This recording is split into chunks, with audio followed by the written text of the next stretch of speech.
Hi, folks. This is the short version of the Getting Started with Podcasts course. And what I'm going to do is I'm just going to go through this in a fairly quick, straightforward manner. There is the full version that you can also watch. Okay, so the most important thing is, what is your podcast goal? So why are you starting it? And this is going to impact a lot of different decisions that you're going to make later. So it's really important to think about, why do you actually want to start the podcast? So there's lots of different things that might be the reason behind doing that. So your goal might be to grow your audience and your email list, to build trust with people, to build relationships with guests that you bring on, to get more clients, to get direct revenue from sponsorship, which actually can take quite a long time. Um, and you're demonstrating your expertise to your audience in building trust. So there's lots of different things that might be the reason that you're doing this. So have a think about why you are, what your goals are, and why you want to do this. So some formats that you can choose from. The most common one that you hear online is an interview format, where you have a different guest every episode, and that there's a main host, and that can be really useful, where you build a relationship. The guest shares the podcast episodes with their network, so you reach a new audience. It's harder to demonstrate your expertise, though. Co-host is where you have the same host each episode, and so it's always the same 2 or 3 people talking, and that can be a really great way to demonstrate your expertise. But if you don't have a big audience already, it's very hard to grow your audience, because you're not having a new guest on every time and reaching a new audience. Another format is the solo episode, which is where you're just talking yourself, and that's a monologue, and it's hard to do that where you go long formats. So usually the solo episodes are shorter. And then there's some other options that you can bring in. So you can have a panel discussion. You can have a coaching session, where you take a coaching client and you actually coach them live. You could have an educational series, an evergreen podcast. One example of this is Seth Godin's Startup School. He put this online in late 2012, and it's been up there ever since. He's never changed it or edited or anything. I think there's about 10 or 12 episodes, and that's there for anybody who wants to come along and listen, and that's a great trust builder. There is repurposed content, where you could take other content like webinars and talks that you've given and put that up as a podcast episode. There's an in the field style, which is where you go out like a roving radio reporter, and you talk to people in the field and you record those conversations. That's a really interesting one. And then there's the branded storytelling NPR style podcasts. They're much more expensive to produce. I've heard of budgets for a podcast episode for $50,000-$60,000 to produce one of those, but they're almost like a work of art, an audio work of art. That's these amazing podcasts. So you could be interested in doing something like that for your business or for your organization. But I think for a lot of people, the easy ones to do are the first ones, the interview, co-host, or solo, and they all have different pros and cons. So if you watch the full presentation, you'll hear more about those. You can also mix and match to some degree, and that can be an interesting way to do it. If you can maybe put in solo episodes in between your interview podcasts, stuff like that. Just try and be consistent, so your audience know what they're going to get. So the other thing about the format is, interview podcasts are great for networking and for building relationships and growing your reach. And one thing that you can do is, you can actually see, can you interview your ideal clients? So can you bring in your potential clients and interview them? And that could be a great way of getting to know people. And it's a totally different type of ask than asking for a sales meeting. One of the hardest things to do is to actually demonstrate your expertise when you're doing an interview show, as the guest is usually the focus. And so solo episodes or regular co-hosting, or if you bring in a solo segment in an interview show, these are other ways to kind of bring in and demonstrate your expertise. I think that it's really important to focus on creating a podcast that will help and be in service to your listeners. If you do that, if you know who your listeners are and the things that they care about, and you focus on those, I think almost everything else will just fall into line if you just think about those things. And focus on serving them and helping with their specific problem. And don't get too specific about your own expertise, because if you focus on your own expertise too much, it'll be hard to bring on a guest, because why should the guest come on when you're the expert in this area? And so you want to kind of be a little bit broader, kind of pull back a little bit, so you have enough different topics and these related topics to talk about. If you're picking a title, keep it short. 3 to 5 words is a good idea. Align it with content. Words that people might search for. Try not to use the word podcast in the title if you can avoid that. Think about what's in it for me, WeFM. Everybody's listening to WeFM. So why should they care about your show?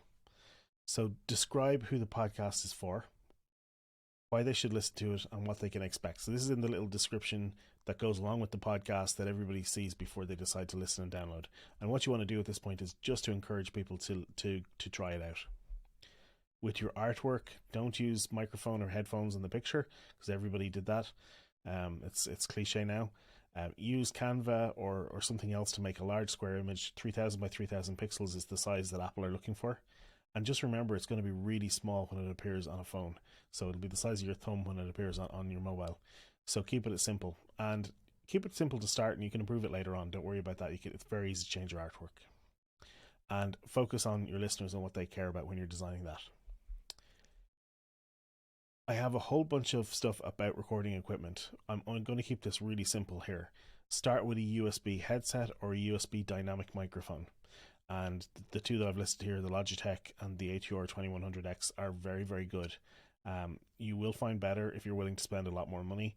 And I have a guide that I've linked to wherever you found this video that will give you more information on those. It's really important to try and cover flat, hard surfaces in the room that around you, because you want to stop echo. And Audacity is a free software that you can use to edit. So, and I've linked to some more information if you go to the page where you found this. If you want to record your episodes, you can record conversations on Zoom. It's not the best, but you can do it. You can also just go live. Click on the go live on YouTube or Facebook and go live and do your podcast episode, and then you can download your recording, and you can have somebody turn that into an audio for you, or you can do it yourself. I use a recording service called Riverside, and the reason for that is it gives you much better quality than Zoom does. It costs a little bit extra. That's one of the downsides, but it gives you very, very good audio. And the other thing is, if you do go live, if you broadcast it, you don't need to do any post-production editing. Just make sure that people know at the start of the show that it's recorded live, and that will automatically mean that they will accept if there's little problems and glitches and things, because they know that it was recorded live.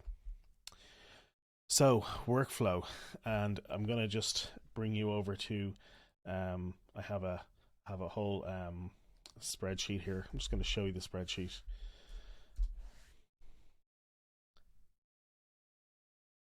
So this is the actual workflow for my podcast.